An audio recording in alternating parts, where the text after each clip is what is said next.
2001 nang maging patok ang text messaging. Dito sinimula ng DZMM Text Patrol. Pinaturayan ng DZMM na kasama ang mga mamamayan sa bawat mahalagang pangyayari sa ating bansa. DZMM Radyo Patrol Flash Report. Sa pamamagitan ng mga special coverages at balansing pagbabalita, ang DZMM ang nagsilbing pangunahing pinagkukunan ng impormasyon ng mga Pilipino saan man panig siya ng mundo. Gaya ng paglilitis ng kasong impeachment na isinampa kay dating Pangulong Joseph Estrada noong taong 2000. Oakwood Mutiny noong 2003 kung saan si Alvin El Chico ang kauna-unahang mamamahayag na nakapasok sa Oakwood at nakapagbigay ng blow-by-blow account.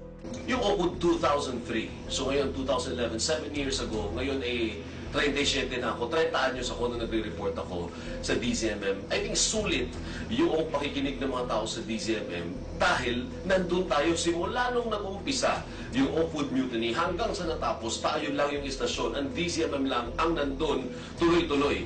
Blow-by-blow account kung ano nangyayari sa loob ng Oakwood at kung ano yung mga plano at galaw ng mga nagrebelde laban sa gobyerno. Napalad tayo na nandun tayo sa loob at tayo lang yung nagre-report. Yung ibang reporters nakapasok siguro lunchtime, tapos lumabas din. Tayo hindi. Nandun tayo simula madaling araw hanggang sa natapos maghahating gabi. At ang kontrobersyal na Hello Garci scandal sa pamamagitan ni Radyo Patrol 28 Anthony Taberna. Narinig sa ere ang ilang bahagi ng Hello Garci tape noong 2005. Alam po niyo, tandang-tanda ako pa, June 6, alauna ng hapon, 2005, nang i-ere po ng inyong lingkod, dahil kasama ko si Jerry Baha, ang napaka-controversial na Hello Garci tape. Hello Garci. Ma'am, nausap na kayo, Abano. 3 kalahating oras, ibig ko pong sabihin bago mag alas 5 ng hapon, noong pong araw na yon, June 6, 2005, nag-press con po si Secretary Toting Bunye na noong po'y tagapagsalita ni Mrs. Arroyo at nagpapakita po siya ng 2 CD. Noong pong nakikinig ako kay Secretary Bunye, kinikilabutan po ako sapagkat nalalaman ko na yun po'y ginagawa nila para po paglitawin kami mali. Pero kita po naman ng bayan hanggang sa kalaunan na ang katotohanan po ang namayani. Basta't may nangyari, nakareport agad sa DZMM.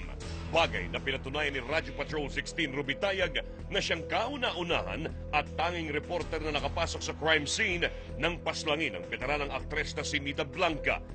Isa sa pinagmamalaking coverage ng DZMM Radyo Patrol, yung Nida Blanca murder case. Dahil ang Radyo Patrol lang ang nakapag-report kung saan talaga nakita ang bangkay ni Miss Nida Blanca. Radyo Patrol lang ang naakyat sa Atlanta Tower. At that time, nakita ko kung saan siya nakasubsob sa loob ng kanyang sasakyan, ano yung parte ng mga katawan niya na may mga pasa. Magagaling yung mga Radyo Patrol reporters natin. Sa makatuwid, sila ang ginagawang ehemplo ng ibang estasyon, ng kompetisyon. Kung gaano kagaling ang mga Radyo Patrol reporters, kailangan pantayan din ng mga ibang reporters. Kumbaga sila yung nagiging batayan. Pag sinabing Radyo Patrol, hindi lang yan dito sa Metro Manila. Kung saan merong pumutok na balita, andun kami. Gaya ng Task Force Thunder Operation sa Basilan, mga kidnapping sa Sulu, MILF atrocity sa Lanao, at yung massacre sa Maguindanao.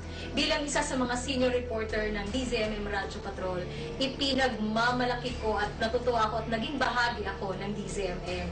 Sa loob ng 25 taon ng pamamayagpag ng DZMM, dito mo makikita na balanse ang bawat report ng mga Radyo Patrol.